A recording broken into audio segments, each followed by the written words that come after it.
What I'm about to say are my ideas. They don't necessarily represent those of the U.S. government, the U.S. Navy Department, the U.S. Department of Defense, or the Naval War College. You got that clear? Complain to me if you got problems. You ever notice how some of the biggest geopolitical disasters don't begin with explosions, armies, or speeches?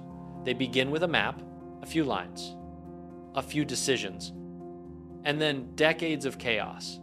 I want you to picture this: a region so massive, so ancient, so densely layered with religion, empire, ethnicity, colonial trauma, and nuclear paranoia, that every time a foreign power tries to fix it, they break something else. Now imagine three superpowers: the United States, Russia, and China, each convinced they could shape South Asia to their will, each one showing up like the smartest person in the room, each one walking straight into a geopolitical minefield they barely understood. This isn't a story about India and Pakistan alone. It's a story about what happens when global powers try to use smaller nations as chess pieces, only to find out they're the ones being played. And to really understand it, you need to hear what one of America's sharpest military historians said about this entire mess. But not now. We'll get to Sarah Payne in a minute.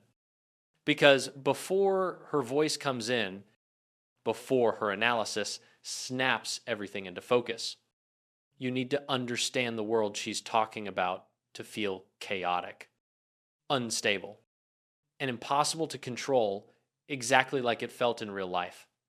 So let's set the stage. By the early Cold War, South Asia wasn't just a region, it was a collision point. The British Empire had just collapsed.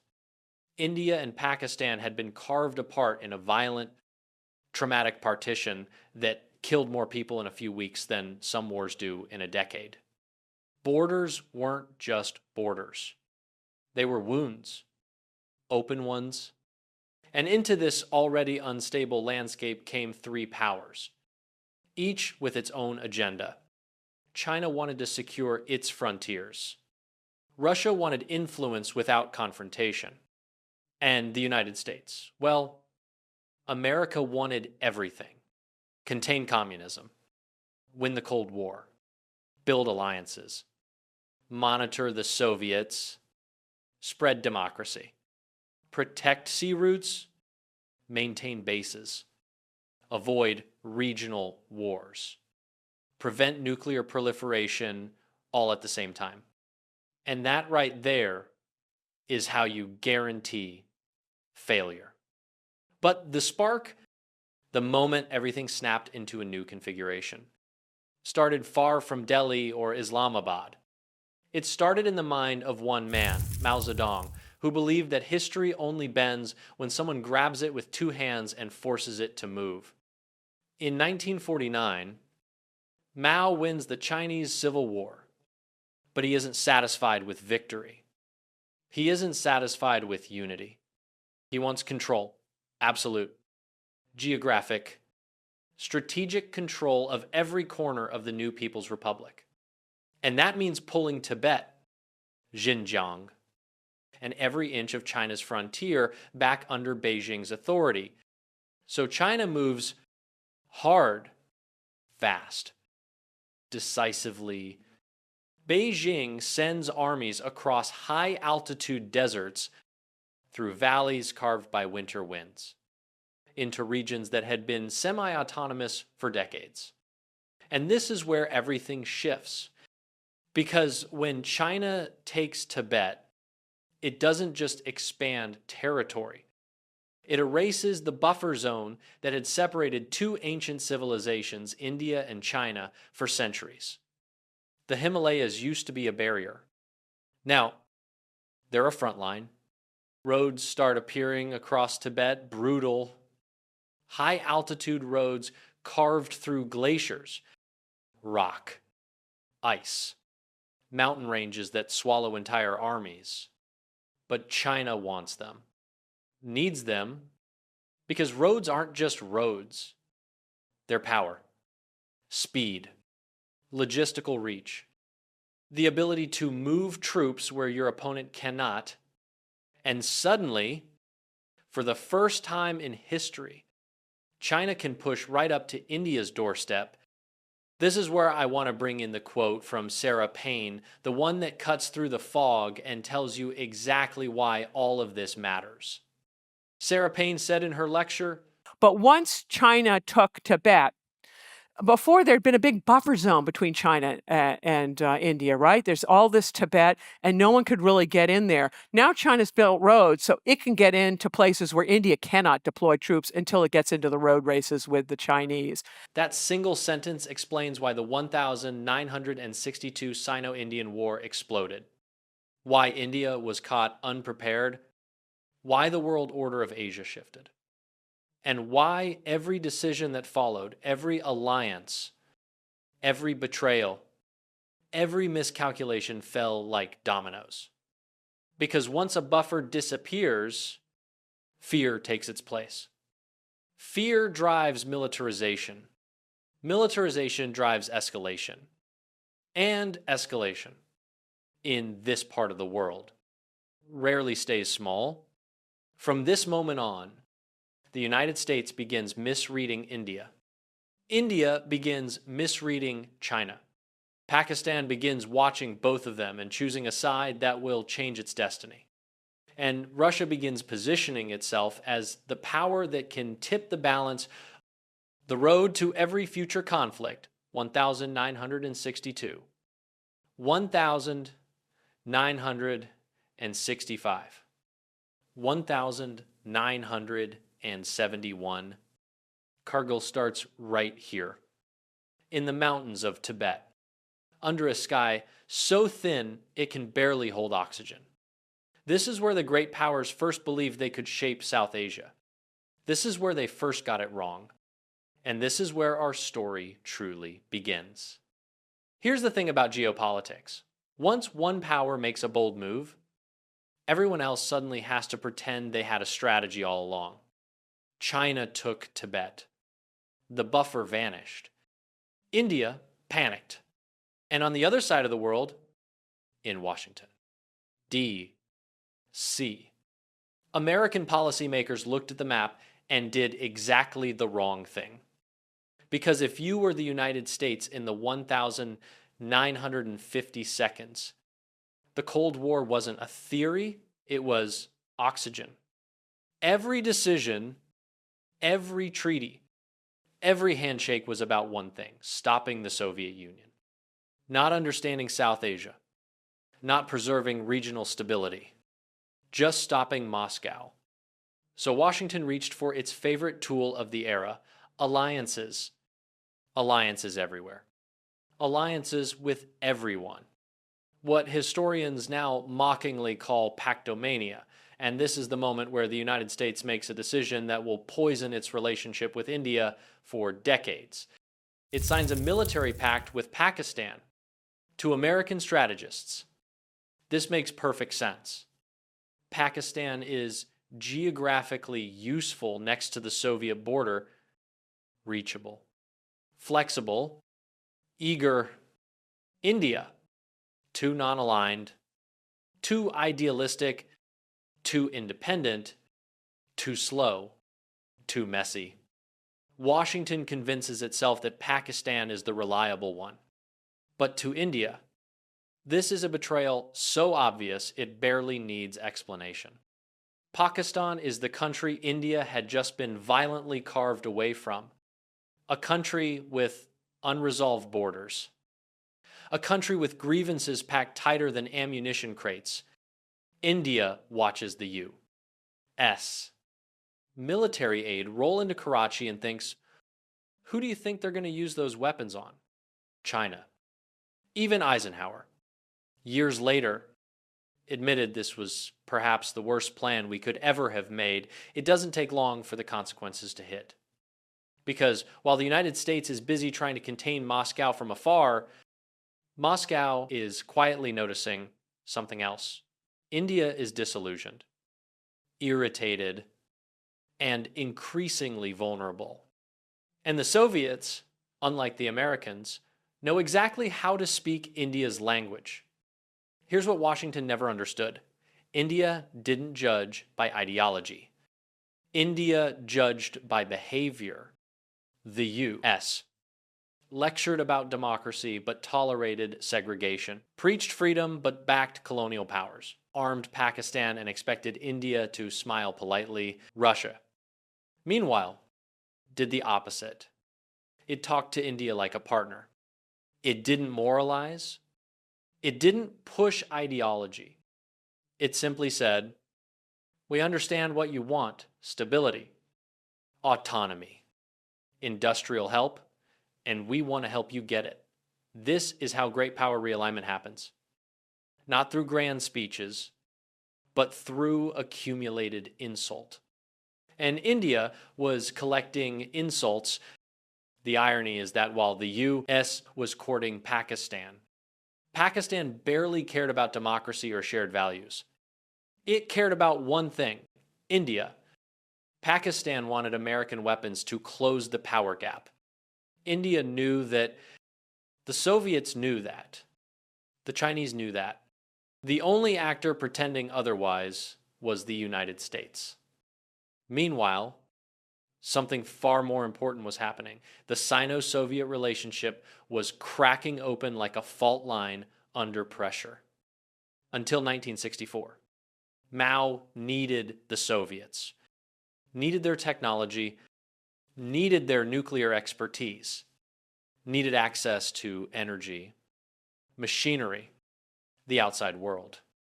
But the minute China detonates its first atomic bomb, the dependency evaporates. Suddenly, Mao starts talking like Mao again: aggressive, ideological, unfiltered. He reminds the Russians of every humiliation, every imperial seizure, every unequal treaty. He accuses them of being soft on the West. He calls them revisionists.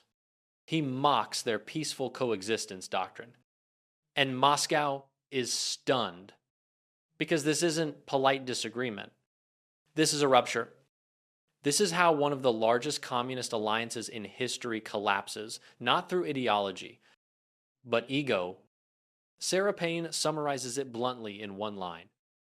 So there's no love lost on either side. That is an understatement. China starts testing the Russians in public propaganda. Russia starts exploring options in India.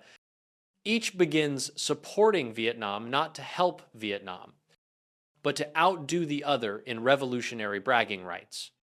They even fight a border war in 1969. A conflict so serious, Russia quietly asks Washington if it would be okay to nuke China. Let's repeat that again.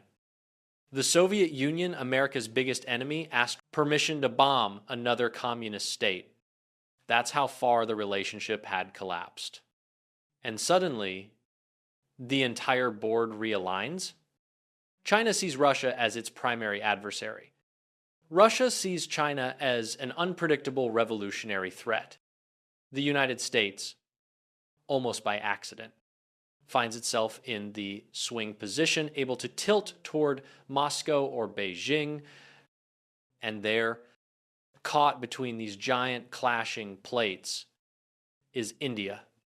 The country that once imagined itself a moral voice of non-alignment is now staring at a world where neutrality is becoming impossible. Russia wants India. Pakistan wants China. China wants leverage. The U.S. wants listening posts and airfields.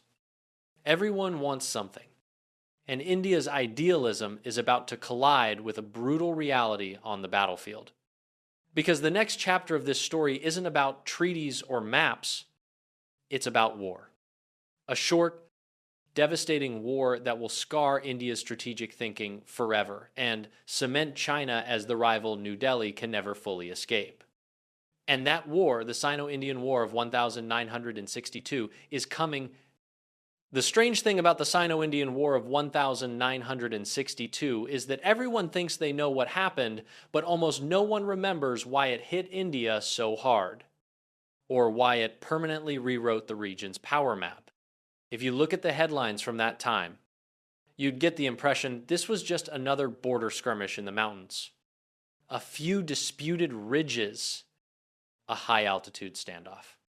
Two armies in the snow.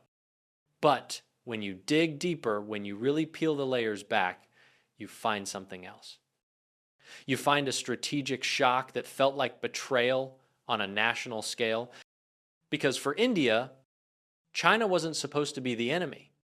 For years, India went out of its way to befriend Beijing, recognized the PRC when the UN Day, as refused to pressed for China to join the United Nations, signed friendship treaties out of principle, even publicly supported China's claim over Tibet not because India agreed, but because Nehru believed in building a peaceful Asia. India wasn't playing power politics. India was playing idealism, and idealists bleed the most when reality hits back. Here's the part people forget. While India was offering goodwill, China was building roads, massive ones, across the roof of the world. Roads that snakes through desolate plains. Roads that climb and descend 14 mountain ranges. Roads carved for one purpose: mobility. Mobility is power. Power is opportunity. And opportunity became war.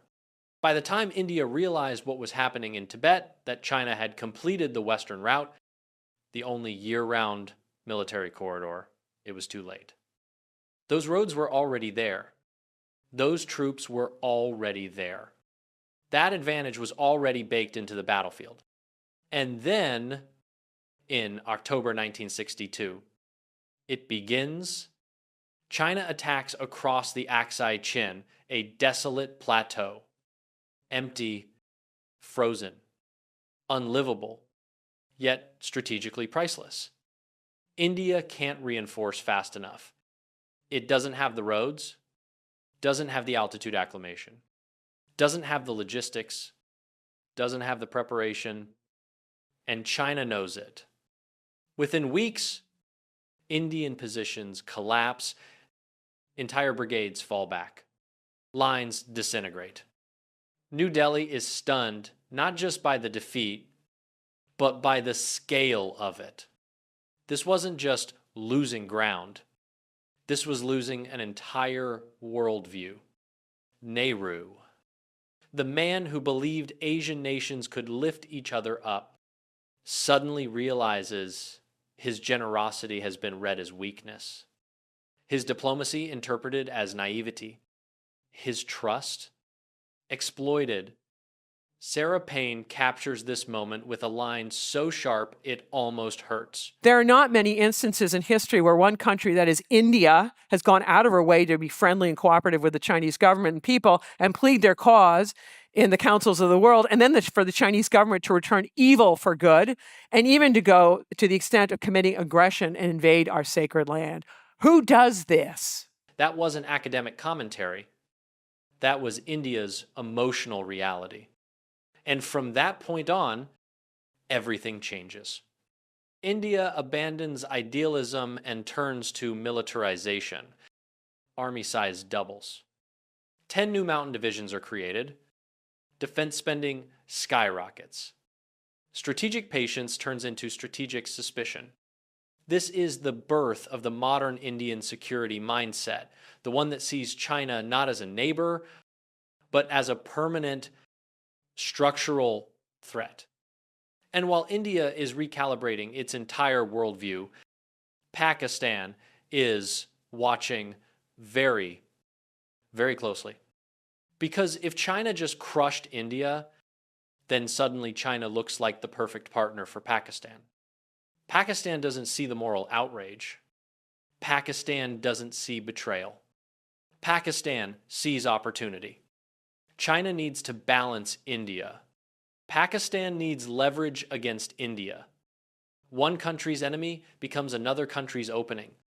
This is how unnatural alliances are born, not through love, but alignment of fear. So, in 1963, something almost unbelievable happens. Pakistan cedes territory to China, A quiet agreement, barely explained, still debated, still mysterious. No country just hands over land, unless it wants something far bigger. And many believe that bigger thing was nuclear assistance, the foundation of Pakistan's future bomb program. The logic is cold but simple. China needs Pakistan to keep India pinned. Pakistan needs China to avoid strategic humiliation. Both sides gain. India loses. The result: a triangle of tension that will dominate the next half century. China versus India. India versus Pakistan. Pakistan with China. A triangle that only tightens, never loosens. And in this new order, the United States finds itself in the worst possible position, wanting both India and Pakistan, pleasing neither, and misunderstanding them both.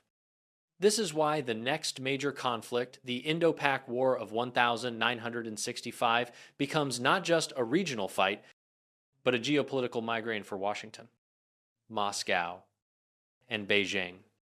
1962 didn't just redraw borders, it rewired instincts, it hardened attitudes, it created permanent scars, and it set up a chain reaction that would explode again and again and again. But the biggest explosion was still waiting, because after 1962, after Nehru's death, after Pakistan's calculation, after China's rise, the stage was set for a war that didn't just redraw territory, it changed the map of the world. The Bangladesh War of 1971 wasn't just a conflict. It was a breaking point, a realignment, a geopolitical earthquake. And that's where we go next. By the time the 1970 seconds arrive, South Asia isn't a chessboard anymore. It's a pressure cooker. Every rivalry, every miscalculation, every grudge that had been simmering for decades finally reaches the boiling point.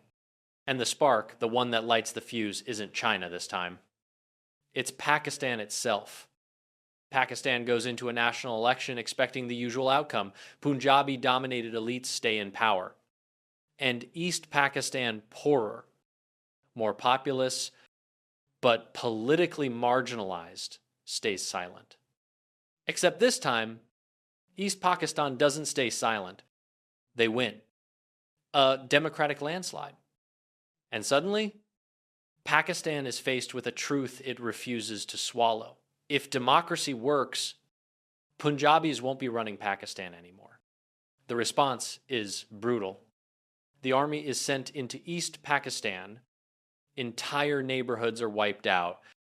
Students killed. Intellectuals targeted. Villages burned.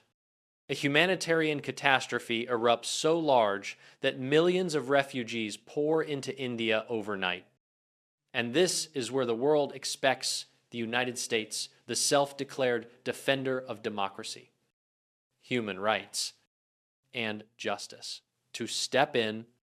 It doesn't, not because Washington doesn't know what's happening, but because at that exact moment, Richard Nixon and Henry Kissinger are working on the most delicate diplomatic maneuver of the Cold War, opening relations with China, breaking Beijing out of isolation, driving a wedge between China and the Soviet Union, tilting the entire global balance against Moscow.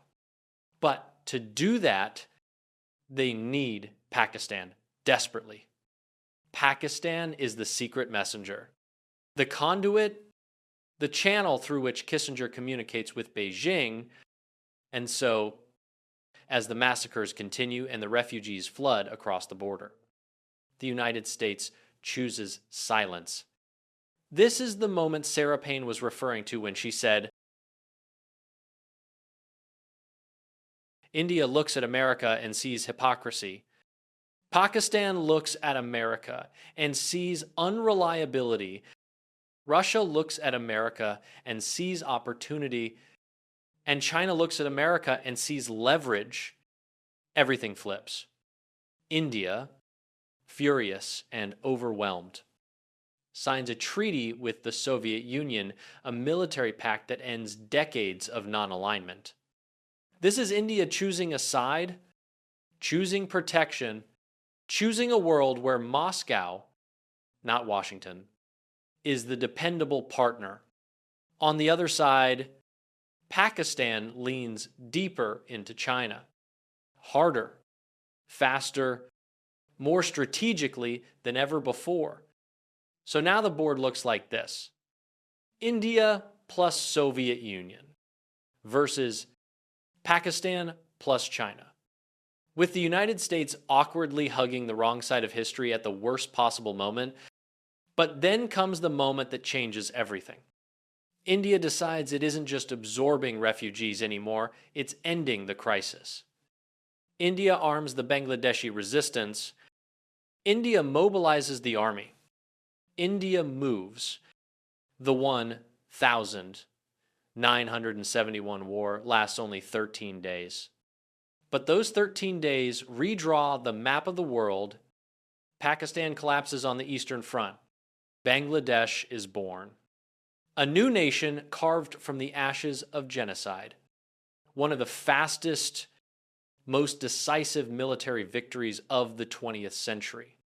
And as Pakistani forces surrender, the geopolitical fallout ripples across continents. Pakistan emerges smaller, weaker, humiliated, and convinced more than ever that it needs nuclear weapons to survive. China quietly agrees. Assistance begins. India, victorious but shaken, reaches the same conclusion. If China can threaten from the north and Pakistan from the west, then India too must go nuclear. The arms race is no longer hypothetical. It's math. And the United States, it has managed to alienate both sides. It sent an aircraft carrier group, the USS Enterprise, into the Bay of Bengal during the war, thinking it would pressure India. Instead, it enraged New Delhi and impressed no one. The ship had zero effect on the battlefield, zero effect on the outcome, maximum effect on the resentment. From this point forward, Washington's influence in South Asia begins a long, slow decline. The price of misreading every primary adversary, every strategic priority, every emotional undercurrent. But the most haunting part of this story isn't the alliances or the betrayals or even the nuclear proliferation. It's what comes after. Frozen conflicts. Kashmir, forever unresolved. Afghanistan, a revolving door of superpower meddling. Terrorism fueled by decades of covert funding. 3 nuclear powers locked into a triangle of mistrust. Billions of dollars poured into military budgets instead of schools, hospitals, or roads. Generations raised on stories of grievance.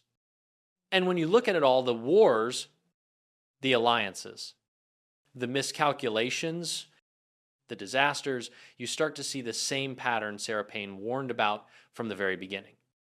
Great powers can shape events, but they almost never control the consequences.